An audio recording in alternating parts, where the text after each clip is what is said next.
তাড়াতাড়ি করো, যাও যাও যাও, পা চালিয়ে যাও।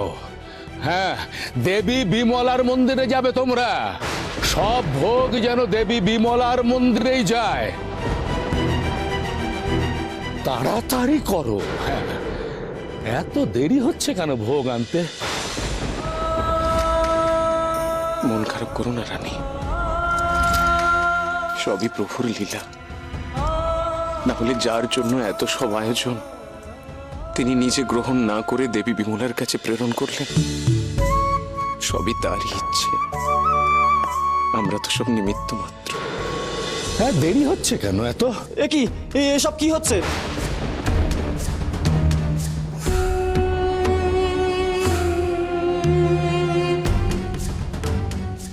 সর্বনাশ হয়ে গেল গুরুদেব, সর্বনাশ হয়ে গেল। কি হয়েছে কি? তোমাদের হাতে ভোগের পাত্র কোথায় গেল? আমি বলেছিলাম দেবী বিমলার মন্দিরে যাবে ভোগের পাত্র। আমরা তো ভোগ নিয়ে বিমলা দেবীর মন্দিরের উদ্দেশ্যে যাচ্ছিলাম, কিন্তু হঠাৎ দেখি হাত থেকে ভোগের পাত্র উধাও হয়ে গেল। হঠাৎ হাত থেকে ভোগের পাত্র উধাও হয়ে গেল? উধাও কি ছলো না নাকি? হ্যাঁ, ভোগের পাত্র উধাও।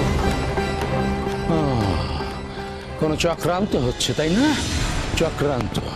দেবী বিমলাকে আগে ভোগ নিবেদন করতে বলেছি আমি, সেটা হয়তো কারুর সহ্য হচ্ছে না, তাই এই চক্রান্ত। কিন্তু কে এরকম চক্রান্ত করবে রাজগুরু? এত হীন প্রবৃত্তি কার হবে? তাছাড়া আমি নিজে যখন বলেছি আগে ভোগ দেবী বিমলার কাছে যাবে, সেই নিয়ে তো কোনো বিতর্কই থাকতে পারে। তাহলে এসব হচ্ছে কেমন করে? হাত থেকে ভোগের থালা উধাও হয়ে যাচ্ছে, এটা কি করে সম্ভব মহারাজ? এও কি সম্ভব?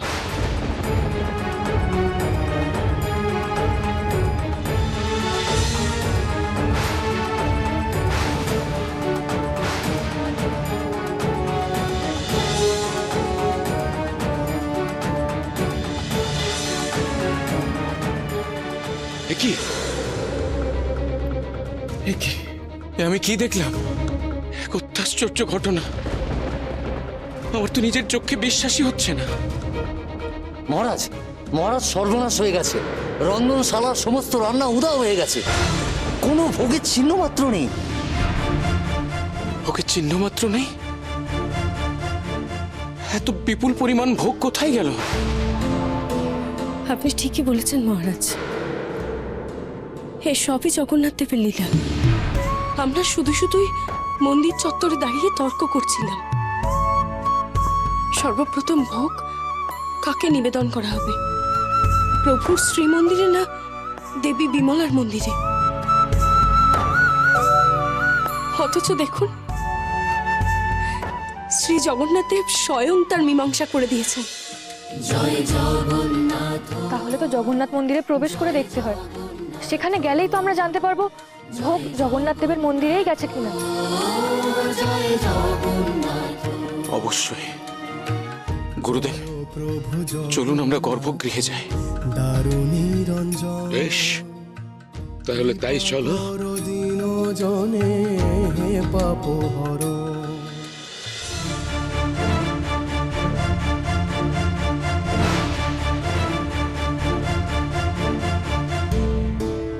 রানীমা, ভোগ তো এখানে নেই, তাহলে গেল কোথায়?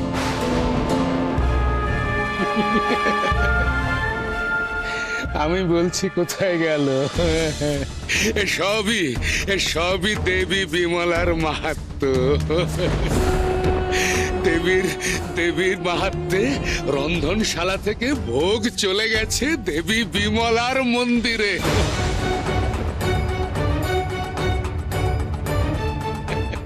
চলো চলো, সেখানে গেলেই দেখা যাবে এত ভোগ গেল কোথায়।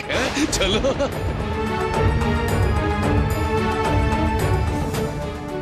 চলুন।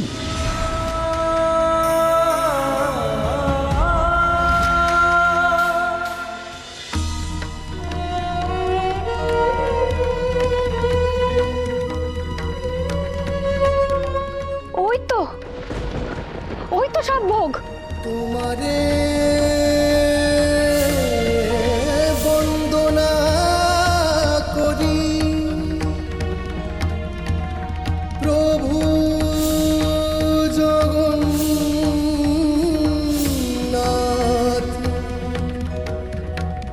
নীলাচলে দিন বন্ধু তুমি তো সুজন সাগর তরঙ্গে তুমি আমার জগন্নাথ ভোগ গ্রহণ করেছে। তোমার এ ভোগ এবার প্রসাদ। দেখি অখণ্ড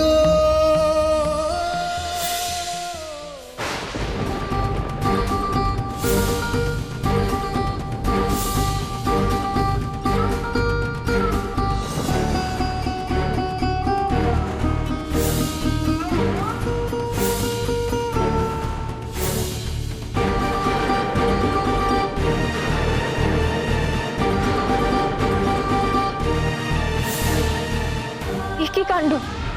ভোগের পাত্রগুলো আবার কোথায় উধাও হয়ে যাচ্ছে?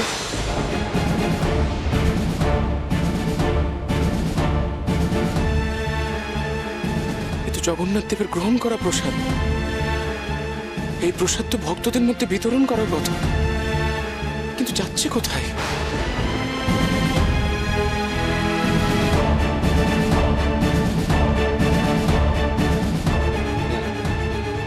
জগন্নাথ দেবের উচ্ছিষ্ট ভোগ তো আর অন্য কোনো দেবতা গ্রহণ করবে না।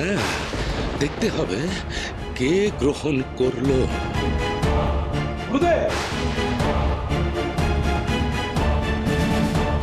প্রণাম গুরুদেব।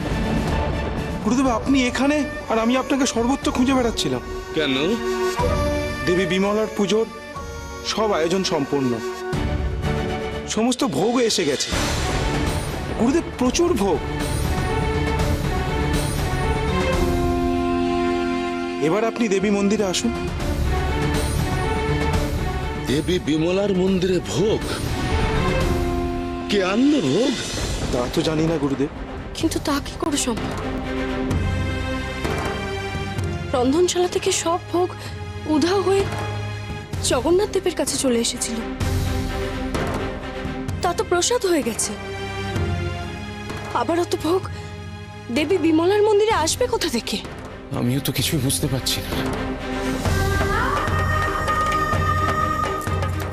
তুমি যে ভোগের কথা বলছো তা কি সচক্ষে দেখেছো?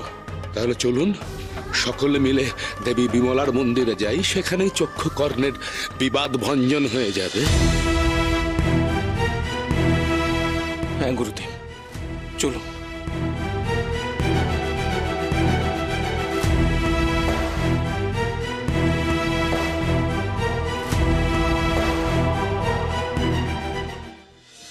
জয় জগন্নাথ, জয় জগন্নাথ। কি অপূর্ব লীলা হে তোমার কৃষ্ণ জগন্নাথ। কেন তুমি দেবতা শ্রেষ্ঠ এটাই বোঝা যায়। আমার রন্ধন সার্থক হয়েছে প্রভু। দেবী বিমলা, এবার আপনি এই প্রসাদ গ্রহণ করুন। অবশ্যই দেবী, আপনি যেই মুহূর্তে আমার প্রসাদ গ্রহণ করবেন তখনই তো মহাপ্রসাদ বলে পরিগণিত হবে। আহা, সাধু সাধু। এই তো সব ভোগের পাত্র এখানে দেবী বিমলার সামনে।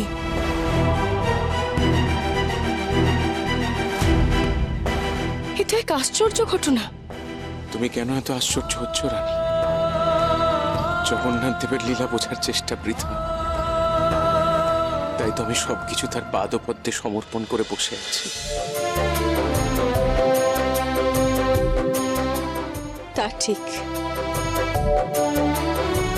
শ্রী জগন্নাথ দেব চেয়েছেন বলেই তার সব প্রসাদ দেবী বিমলার মন্দিরে চলে এসেছে। কিন্তু কিন্তু কেন এমন হলো? এর নিশ্চয়ই কোনো কারণ আছে। হ্যাঁ, সেই কারণটাই তো আমি জানতে চাইছি। আমার আরাধ্যা দেবী বিমলার মন্দিরে জগন্নাথ মন্দিরের ভোগ এলো কি করে? না, যদি এসেও থাকে সে তো জগন্নাথ দেবের উচ্ছিষ্ট।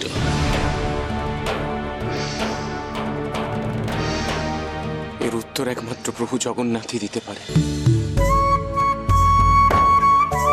তিনি যদি চান তাহলেই একমাত্র আমরা জানতে পারবো এর কারণ। হে প্রভু, হে জগন্নাথ, কৃপা করে তুমি আমাদের বলো কেন এমন হচ্ছে। হে প্রভু, তোমার এই লীলার অর্থ কি?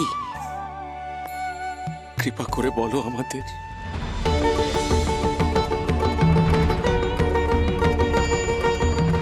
রাজা ইন্দ্রদম্ন প্রতিদিন প্রথমে আমাকে ভোগ নিবেদন করবে। সেই ভোগ আমি প্রসাদ করে দেব। তারপর সেই প্রসাদ এনে দেবী বিমলাকে নিবেদন করবে। দেবী বিমলা সেই প্রসাদ গ্রহণ করার পর তা মহাপ্রসাদ রূপে পরিগণিত হবে। জয় জগন্নাথ, জয় জগন্নাথ, এই প্রসাদ কখনো উচ্ছিষ্ট হবে না। জয় জগন্নাথ, জয় জগন্নাথ। আমার প্রসাদ দেবী বিমলাকে অনায়াসে নিবেদন করতে পারব। দারুণী রঞ্জন তাই হবে প্রভু, তাই হবে। দিন জনে তোমার ইচ্ছায় আমি পূর্ণ করব প্রভু। আর একটা কাজ মনে রেখো রাজা ইন্দ্রদম্ন, সব সতীপীঠে ভৈরব হলেন দেবাদিদেব মহাদেব। একমাত্র এই শ্রী মন্দিরে ভৈরব হলাম আমি,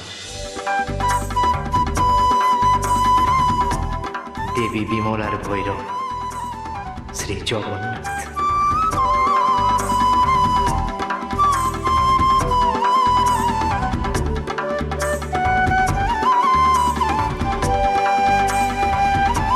জয় প্রভু শ্রী জগন্নাথ দেবের জয়। জয় প্রভু শ্রী জগন্নাথ দেবের জয়।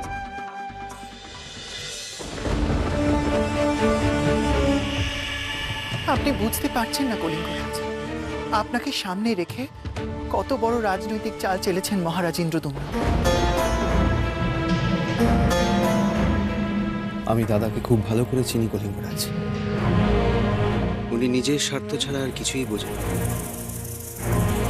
নিজের নাম প্রতিষ্ঠা, নিজের সুখ স্বাচ্ছন্দ্য, রাজনৈতিক ক্ষমতা সব মিলিয়ে শুধু নিজের নিজের আর নিজের।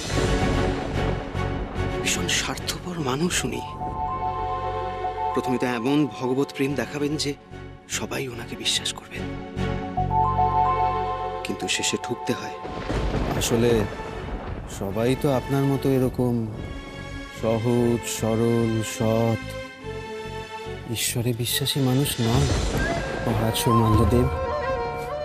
এই দেখুন না, মহারাজ ইন্দ্রদম্ন বিপুল অর্থ ব্যয় করে মন্দির নির্মাণ করলেন। কার জায়গায়? আপনার জায়গায়, মহারাজ সৌমাল্যদেবের জায়গায়।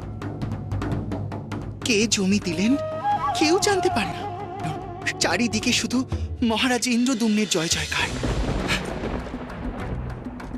এই যে প্রতিদিন 56 রকম ভোগ রান্নার জন্য বিপুল পরিমাণে শস্য যাচ্ছে ওই মন্দিরের রন্ধনশালায়, কার ক্ষেত থেকে? আপনার ক্ষেত থেকে, কলিঙ্গরাজের ক্ষেত থেকে। অথচ মহারাজ ইন্দ্রদম্ন এমন ভাব করছেন যেন সবই যাচ্ছে মালব্য রাজ্য থেকে।